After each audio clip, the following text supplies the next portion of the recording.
Tomazzi Entertainment.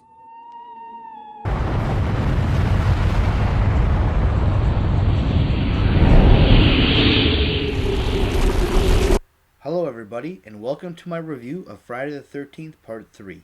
I hope you enjoy, and if you do, please subscribe to my channel. Weekends are a good time to escape to the woods. Unless the weekend begins with Friday the 13th. Friday the 13th Part 3 was a real letdown. Cheap deaths, really bad acting, and just kind of boring. When you think of a third movie in a trilogy, you'd think they would outdo the previous two, but this one doesn't even try.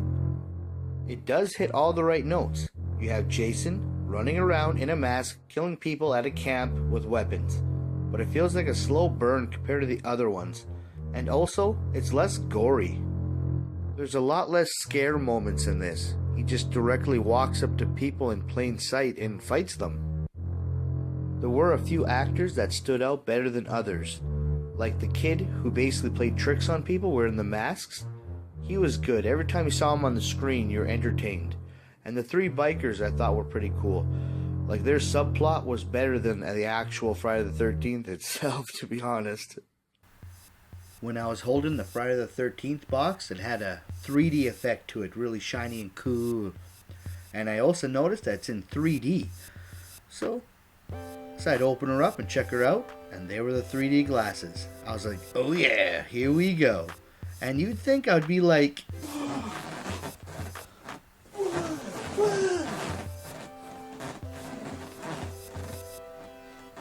no, I was pretty much like this. It gave me a headache and I hated it, and it also sucked ass. I only watched about 40 minutes of the movie like this, and then I took them off and I rewatched the movie from the beginning without those stupid glasses. They suck ass. The main protagonist is a female that already fought Jason one time before and got away. She basically comes back to the camp to do a face her fears type of thing. Through most of the movie, she's with her boyfriend and not aware that the rest of the counselors are being killed all around her. And at the end of the movie, she has to do the final battle with Jason herself. Now, you'd think he would kill her just as easy as he killed everyone else, but she's the only one that fights back. Maybe Jason just gets lazy at the end, you know what I mean? Thinking he's like, oh, I'm winning, I'm kicking ass, now I can relax a little. And then he just, lets his guard down, boom, gets his ass kicked. The film's score is above average, and it does a decent job. And also, it has a techno-thriller sound for an intro. It's pretty good, you should check it out. Now, I watched all the Friday the 13ths in a row, and I found this one to be the most bland. There's no chemistry between any of the characters, and most of the time you kind of forget they're there until they're being murdered.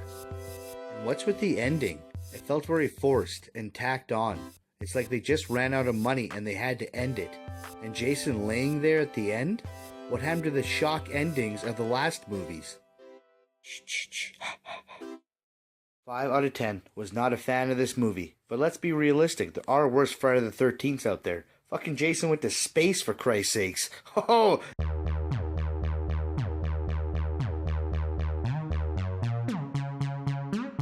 Monkey ass too, because I shall be the king of kings, the god of gods, and Worst of all, he's a roll-stealing motherfucking piece of shit. Oh, sorry! Until an alien species found it, realizing what it was and how dangerous it is.